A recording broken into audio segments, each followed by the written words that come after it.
دستخط کرنے تھے. 2 ہم نے ریٹ پٹیشن فائل کی ہوئی تھی نیب سے خلاف جو القادر یونیورسٹی، جس میں ہم کورٹ میں بھی آئے تھے کہ جی ہمارے انہوں نے انکوائری کو کنورٹ کر دیا انویسٹیگیشن میں.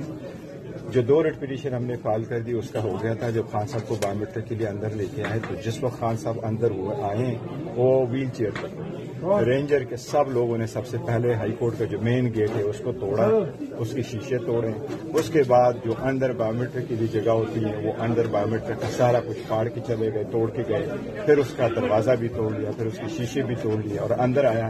میں اور بخاری صاحب اکٹھے تھے. ہم پہ انہوں نے ڈائریکٹلی پیپر اسپرے کی اور شلیک کی. خان صاحب کو انہوں نے وہاں سے اٹھایا ہے، خان صاحب کو سر پہ مارا ہے، خان صاحب کو لات ماری اور ان کی ویل چیئر یس ویل چیئر کے بغیر ویل چیئر پڑی ہے. ویل چیئر پڑی ہے، ادھر سے انہوں نے اٹھایا، ادھر سے انہوں نے اٹھایا. تشدد کیا ہے یہاں پر، تشدد کیا ہے بالکل. میں نے دیکھا ہے خان صاحب کو سر پہ مارا، خان صاحب کو سر پہ مارا ہے، سر پہ جس کے پاس گرفتار کرنے والے کون تھے؟ گرفتار کرنے والے سارے رینجر وہ اٹھا کر کے یہاں سے لے کے گئے. انہوں نے سر پہ مارا، سر پہ مارا ان چیزوں مارا جو ہارڈ ہوتے ہیں، دوسرے والے نہیں تھے. ان کو ویل چیئر پینک دیا اور اس کو لات پہ مار دیا. میں گرا ہوں، میں اسے سے میں آلموسٹ ہاف کانشیس تھا. میرے پاس یہ جو اس کا ہے اس نے مجھے اٹھایا. یہ دیکھیں یہ ہائی کورٹ کا لڑکا ہے، اس نے مجھے کہا گور صاحب آپ تو انکانشیس تھے آپ لوگ، تو ہم نے اٹھا.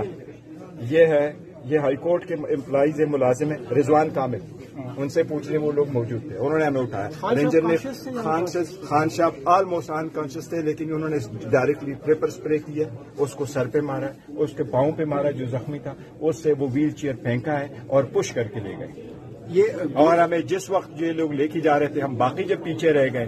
آپ صرف یہ تصویریں دیکھیں جو میرے پاس ہیں، جس وقت یہ انٹر ہو رہے ہیں اس تصویریں دیکھیں، ان کی ویڈیو دیکھیں، ان کے جو انہوں نے چیزیں پاڑی ہیں اندر اور جو شیشے توڑے وہ سارے دیکھیں. گور صاحب یہ واقعی رینجرز والے تھے یا کوئی اور تھے؟ یہ سارے رینجر والے تھے یا جو بھی یونیفارم ان کا وہی تھا. ان میں کوئی باہر کا بندہ نہیں تھا، کوئی پولیس والا نہیں تھا. جو خان صاحب کی سیکیورٹی گارڈ ہے اس کو مارا ہے. علی خان جو خان صاحب کے ساتھ ہر وقت ہوتا ہے اس پہ ڈائریکٹلی اسپرے کیا اور میرے اوپر ڈائریکٹلی اسپرے کیا، کیونکہ ہم 3 بندے صرف خان صاحب کے ساتھ تھے، میں، علی بخاری اور علی خان.